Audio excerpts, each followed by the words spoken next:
And welcome back, ladies and gentlemen. Today we're going to talk about padding. Yesterday we talked about margin, but now we're talking about padding, which is kind of similar, except whereas like margin is space between elements, padding is the space inside the elements. So remember, margin is outside, padding is inside. And of course, similarly with margin, how we can define it inside the elements and stuff like that, we can also do like all four sides or individual sides. And what I'm going to do today with that is I'm going to come in here and define it actually with some of these like actual table values down here, just so we can see how it manipulates my table. And you can see in here we have already an example of padding right here. In my table data, I have a padding of 15 pixels. So if I, for example, were to come in, if I comment that line out, you can see it adjusts to whatever the previous value of that was. So that would be an example right there of the padding being defined on all four sides. All right, in this case, it's 15 pixels. Conversely, I can define it for all the individual sides. So let me just come right in here, and I'm just going to remove this in here, and I'm going to say padding dash top. And let's make that one, let's do 10 pixels for that. Padding dash bottom, 10 pixels. Padding dash right, I'm going to set that one to 15.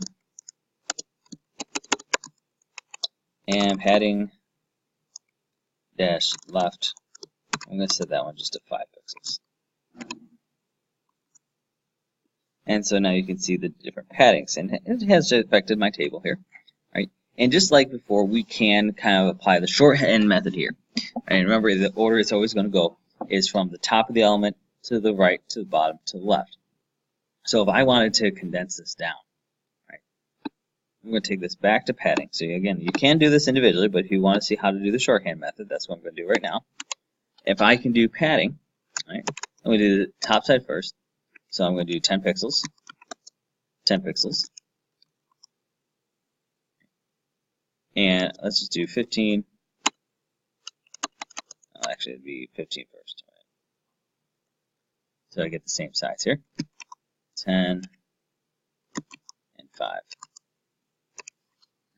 So that's the same values, but let's just say I want to come in here and condense this down. Remember, top, right, bottom, left.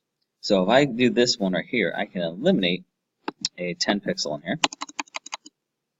And so now I have the values. You notice my table did not change. It's because it's going top, right, bottom, left.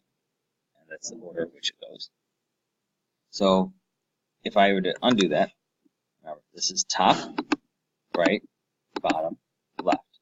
So because there's two 10 pixels in here, you can't kind of shorthand that because these are shared values.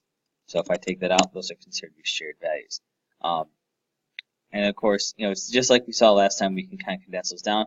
Let me just show you what happens if I were to condense these down.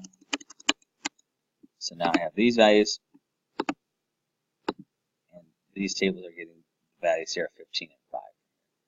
And if I take this back to just 15, you can see now it's applying back to the 15 on all sides. And again, I have that PDF up on my lesson plan, so in case you're like, well, wait, what did you do? How did you go through it? Remember, the PDF is there with this lesson, so you can look through that for additional examples. All right, folks, until next time.